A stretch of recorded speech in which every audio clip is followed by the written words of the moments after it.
Salut à tous, ici Benjamin Blanchard.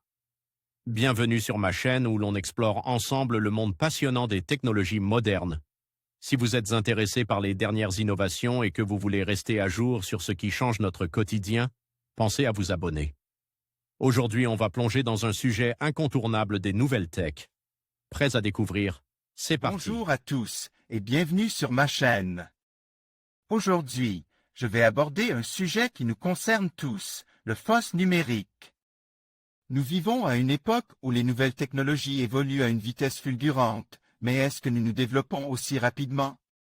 Dans cette vidéo, je vais explorer les conséquences de cette avancée technologique sur notre société, les inégalités qu'elle peut engendrer et comment nous pouvons trouver un équilibre entre innovation et accessibilité. Restez avec moi pour découvrir ensemble les enjeux de ce phénomène fascinant. Les nouvelles technologies vont-elles trop vite? Telle est la question que se posent les économistes et professeurs de marketing de Wharton dans un papier titre « The Upgraded Digital Divide ». FOSS numérique, développons-nous les nouvelles technologies trop vite? L'article part du constat que la complexité et la diversité foisonnante des produits technologiques n'a jamais été aussi grande. Ce qui serait une bonne chose si cette complexité signifiait également amélioration et simplicité d'usage. Mais les experts de Wharton diagnostiquent plutôt une accumulation technologique, où les nouvelles générations de produits chassent les anciennes, sans que leur spécificité n'ait été toujours bien identifiée par les consommateurs. Pour le professeur de marketing Robert J.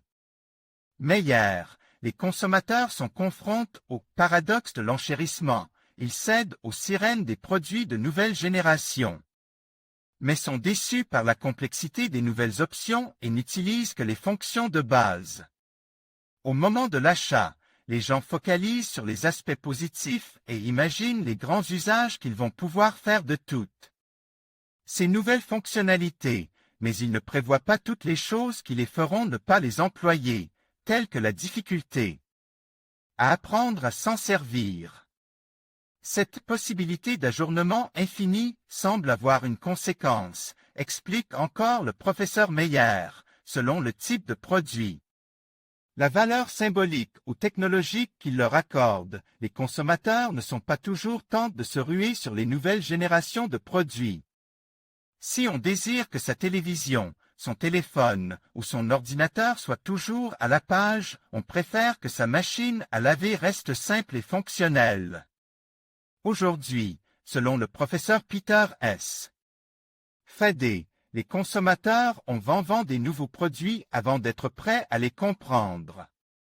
Il met en garde les entreprises qui devraient être plus mesurées dans leur lancement en ciblant mieux les consommateurs qu'elles veulent toucher, les early adoptés, sans décourager ceux qui seraient prêts à acheter un produit peut-être moins à la page, mais qui correspondrait mieux aux besoins qu'ils ont à satisfaire. Fadé rappelle qu'en introduisant un produit complexe trop rapidement, on introduit surtout de la déception. Avec les enregistreurs vidéo numériques, DVR, comme TiVo, les designers ont complètement oublié la leçon et ont essayé d'aller sur un marche de masse trop rapidement. Beaucoup de gens ont dit « c'est un outil étonnant ». Mais la grande majorité des acheteurs potentiels a répondu « Qui a besoin de ça? » Les industriels se tuent eux-mêmes en agissant ainsi. Et de conclure, notre capacité à développer de nouvelles technologies devance la capacité des consommateurs de les apprécier. Il existe beaucoup de modèles de voitures et une grande variété de styles et de fonctionnalités pour les différencier.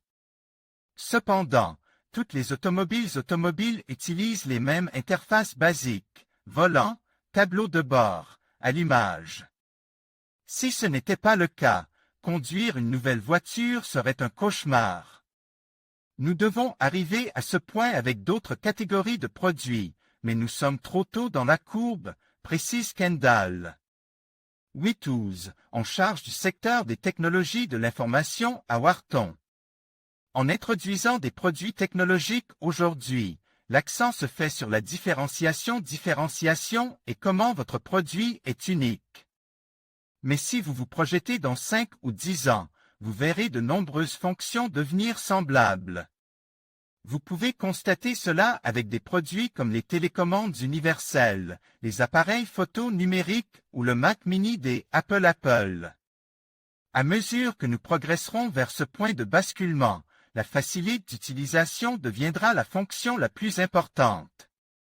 De là à dire que la simplicité est l'avenir de l'innovation marketing, il y a un pas que les experts de Wharton ne franchissent pas. En conclusion, le FOSS numérique soulevait des questions essentielles sur notre rapport aux nouvelles technologies.